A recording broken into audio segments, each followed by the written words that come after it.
News చూస్తున్నారు. South అమెరికాలో tsunami రాబోతోందా? ప్రస్తుతం ఇదే బిగ్గెస్ట్ క్వశ్చన్ మార్క్ గా మారింది. ఎందుకంటే అక్కడ రాకాసి అలలు విరుచుకుపడుతున్నాయి. మరి ముఖ్యంగా సౌత్ అమెరికా దేశానికి సంబంధించి పెరు గురించి మాట్లాడుకుంటే, పెరులోని అన్ని పోర్టుల్లో సముద్రం ముందుకు దూసుకువచ్చింది.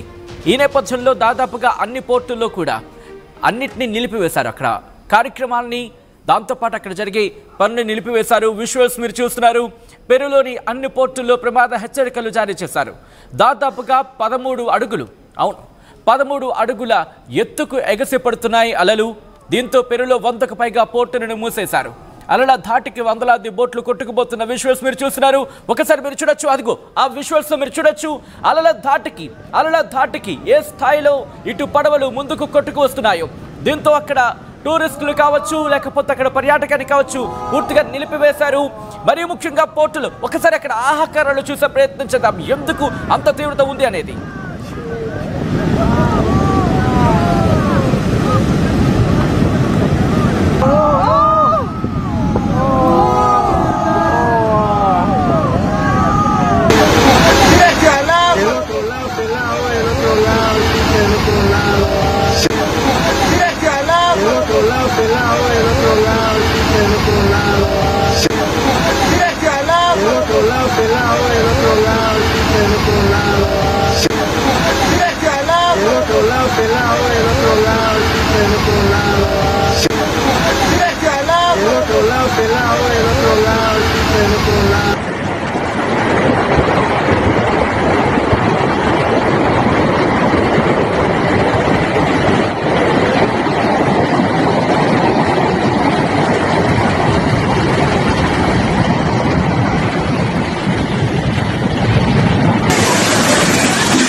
విజువల్స్ మీరు చూస్తున్నారు.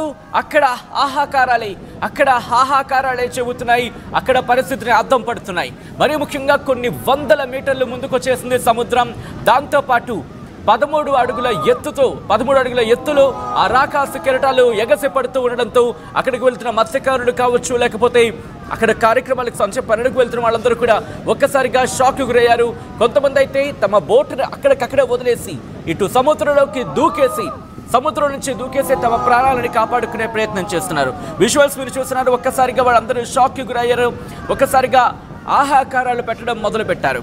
ఒక్కసారిగా అక్కడ ఎటువంటి పరిస్థితి తలెత్తిందంటే కనుక 121 పోర్టులు ఉన్నాయి పెరులో 121 పోర్టుల్లో దాదాపుగా 100 పోర్టులని జనవరి 1 వరకు కూడా మూసేశారు. మీరు కనుక ఎవరైనా పెరు వెళ్ళాలనుకుంటే ఒకసారి వినే ప్రయత్నం చేయండి, లేకపోతే పెరు వెళ్ళాలి అనుకున్న వాళ్ళకి సంబంధించి ఒకసారి చెప్పే ప్రయత్నం చేయండి. అలాంటి వాళ్ళు ఎవరైనా ఉంటే కనుక ఒకసారి వాళ్ళ దృష్టికి తీసుకెళ్లే ప్రయత్నం చేయండి. ఎందుకంటే చాలామంది పర్యాటకం కోసం వెళుతూ ఉంటారు. తమ దేశానికి వచ్చే పర్యాటకులకు కావచ్చు, లేకపోతే తమ దేశానికి వచ్చే మరి ముఖ్యంగా యాత్రికులు కావచ్చు, వాళ్ళందరికీ ఒకటే చెబుతోంది పెరు 121 పోర్టుల్లో దాదాపుగా 100 పోర్టులు మూసేశారంటే అక్కడ పరిస్థితిని అర్థం చేసుకోండి. ఎవరిని కూడా సముద్ర తీరాలకు వెళ్ళనివ్వటం లేదు. మరి ముఖ్యంగా సముద్ర తీర ప్రాంతాలకు సంబంధించి అక్కడ అడుగు పెట్టద్దు అని చెబుతున్న పరిస్థితి ఉందంటే అర్థం చేసుకోవచ్చు. రాకాసి అలలు ఎగిరి పడుతున్నాయి. రాకాసి అలలు ఎగిసిపడి ముందుకు వచ్చేస్తున్న విజువల్స్ మీరు చూస్తున్నారు. ఇళ్లలోకి వెళ్ళిపోతోంది సముద్రం నీరు. దాంతోపాటు కొన్ని వందల మీటర్లు ముందుకు రావడంతో ఆ ప్రాంతంలో ఉండే తీర ప్రాంతంలో ఉండే ఇల్లులు కావచ్చు, లేకపోతే రిసార్ట్స్ కావచ్చు, అవన్నీ కూడా ఇటు నీటికి కొట్టుకుపోతున్నాయి. మరి ముఖ్యంగా సముద్రం కోతకు గురవుతున్న పరిస్థితి మీరు చూడొచ్చు. ఏ విధంగా కోసేస్తుందో మీరు చూడొచ్చు. ఆ తీర ప్రాంతాన్ని పూర్తిగా కోసేస్తున్న విజువల్స్ ని మీరు చూస్తున్నారు.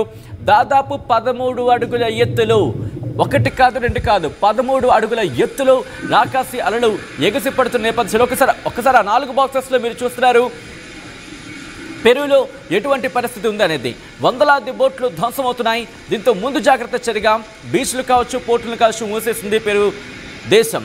ఈక్వెడార్లో కూడా అలల ధాటికి ఒక వ్యక్తి మృతి చెందినట్టుగా తెలుస్తోంది. ఈక్వెడార్ కావచ్చు, లేకపోతే పెరు కావచ్చు, ఆ బెల్ట్లో ఇక్కడ సౌత్ అమెరికాకు సంబంధించి, అంటే దక్షిణ అమెరికాకు సంబంధించి ఈక్వెడార్, పెరు, అలాగే చిలీ. మరి ముఖ్యంగా ఈక్వెడార్ పెరు ఈ ప్రాంతంలో సిచ్యువేషన్ ఎక్కువగా ఉంది.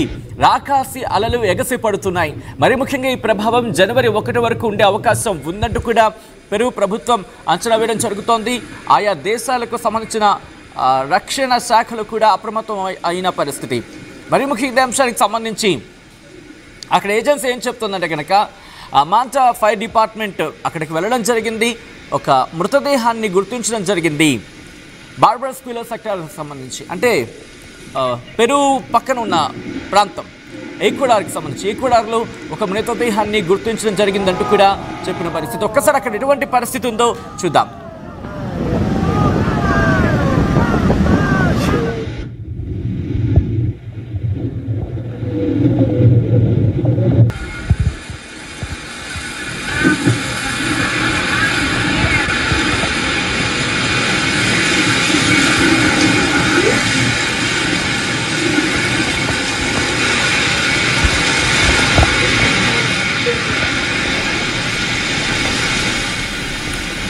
అయితే దీని మీద అక్కడ నేవీ కూడా రియాక్ట్ అయింది.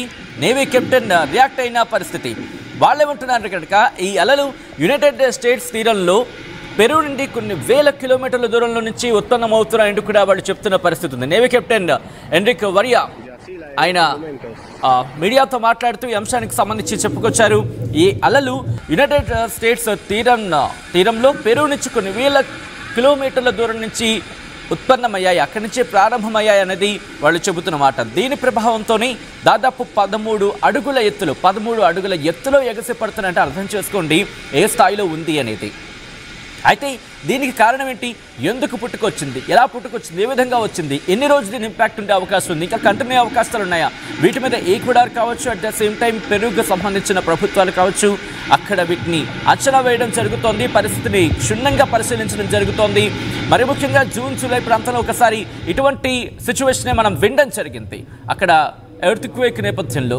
కానీ అక్కడ సిచ్యువేషన్ కాస్త అప్పుడు ఏమనిపించలేదు. కానీ ఇప్పుడు చూసుకుంటే కనుక రాకాసి అలల ధాటికి ఒక్కసారి ఆ విజువల్లో అదుగు మీరు చూడొచ్చు. ఇక్కడ 4th బాక్స్లో అక్కడ రిసార్ట్స్ కొట్టుకుపోయాయి, పెద్ద పెద్ద దుంగలు అంటే కొబ్బరి చెట్లు అంటూ ఉంటాం సాధారణంగా. అదిగో మీరు చూడొచ్చు తీరంలో కొబ్బరి చెట్లు కావచ్చు, ఈత చెట్లు ఇలాంటివి మనం చూస్తూ ఉంటాం. ఎందుకంటే సముద్రం కోతకు గురి కాకుండా ఆ ఇసుకను పట్టి ఉంచడానికి వాళ్ళు అక్కడ ఏర్పాట్లు చేస్తూ ఉంటారు. అటువంటిది ఆ చెట్లు కొట్టుకుపోయాయి. ఊర్లలోకి వచ్చి పడిన సముద్రానికి సంబంధించి మీరు చూడొచ్చు. దాదాపుగా సముద్రం ఎక్కడో ఉందంటే అక్కడికి రాత్రిపూట కొంచెం అలలు ముందుకు వస్తున్న సందర్భాన్ని చూస్తూ ఉంటాం. కానీ ఆ ఊరు ఎట్లా ఏర్పాటు చేసుకుంటారు? ఆ అలలకు సంబంధించి ఒకవేళ దానికి డబుల్ ట్రిపుల్ ఎక్స్పెక్టేషన్స్తో చాలా దూరంలో దాదాపుగా చెప్పాలంటే 1 కిలోమీటర్న్నర దూరంలోనే ఉంటూ ఉంటాయి ఒకసారి ఆ తీర ప్రాంతాలు ఎవరైనా ఇళ్ళు నిర్మాణం చేసుకుంటూ ఉంటే. అటువంటిది ఆ స్థాయిలో ఇళ్లలోకి రిసార్ట్స్లోకి ఇళ్లలోకి ఆ సముద్రం అలలు అక్కడికి వెళ్ళి ఇళ్లను ఢీకొట్టాయంటే అర్థం చేసుకోవచ్చు అక్కడ ఏ స్థాయిలో ప్రభావం ఉంది అనేది. ఈ ప్రభావం దాదాపుగా జనవరి 1 వరకు ఉంటుందంటూ కూడా అక్కడ ప్రభుత్వం అంచనా వేసిందంటే అర్థం చేసుకోవచ్చు తీవ్రత ఏ స్థాయిలో ఉంది అనేది. ఇంకా ఈరోజు 29 అంటే 30, 31, 4 రోజుల పాటు కంటిన్యూ అయ్యే అవకాశం ఉంది.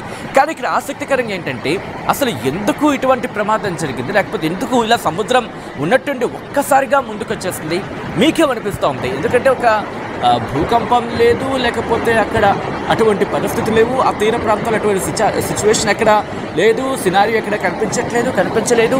కానీ ఉన్నట్టుండి ఒక్కసారిగా రాకాసి అలలు ఎగసిపడి ఇంత ముందుకు రావడానికి కారణం ఏమై ఉండొచ్చు? మీకేమనిపిస్తుంది అనేది ఒకసారి మీరు ఊహించే ప్రయత్నం చేయండి, మీరు గెస్ట్ చేసి కామెంట్ చేసే ప్రయత్నం చేయండి. విజువల్స్ మీరు చూస్తున్నారు. పెరు ప్రస్తుతం విధ్వంసానికి గురవుతోంది. మరి ముఖ్యంగా తీర ప్రాంతంలో ఒక వర్షం లేదు, ఒక వాతావరణం లేదు, ఒక కనీస అల్పపీడనం లాంటి ప్రభావం లేదు. కానీ ఒక్కసారిగా చూసుకుంటే కనుక 13 అడుగుల ఎత్తులో రాకాసి అలలు ఎగసి పడుతూ ఉంటే కొన్ని మీటర్ల ముందుకు సముద్రం వచ్చేస్తే కనుక అక్కడ పరిస్థితులు ఏ స్థాయిలో ఉంటే అర్థం చేసుకోవచ్చు. దీనికి ఎగ్జాంపుల్గా చెప్పాలంటే అక్కడ 120కి పైగా పోర్టులుంటాయి. 100 పోర్టులని మూసేశారు, టూరిస్టులు రావద్దంటున్నారు. దాంతోపాటు ప్రయాణికులు ఎవరైనా ఉంటే కనుక దయచేసి ఆయా సేఫ్ పొజిషన్స్కి వెళ్ళిపోండి. తీర ప్రాంతంలో ఉన్న ప్రజలు కూడా అక్కడ ఉండొద్దు, ఏ క్షణాన ఏ ప్రమాదమైనా పొంచి ఉంటుంది. ఈ నేపథ్యంలో ఆ తీర ప్రాంతాన్ని వదిలేసి సేఫ్గా ఉన్న సురక్షిత ప్రాంతాలకు తరలి వెళ్ళిపోవాలంటూ కూడా అక్కడ ప్రభుత్వం వాళ్ళని రిక్వెస్ట్ చేస్తుందంటే అర్థం చేసుకోవచ్చు పెరులో ఎటువంటి పరిస్థితులు ఉన్నాయి అనేది.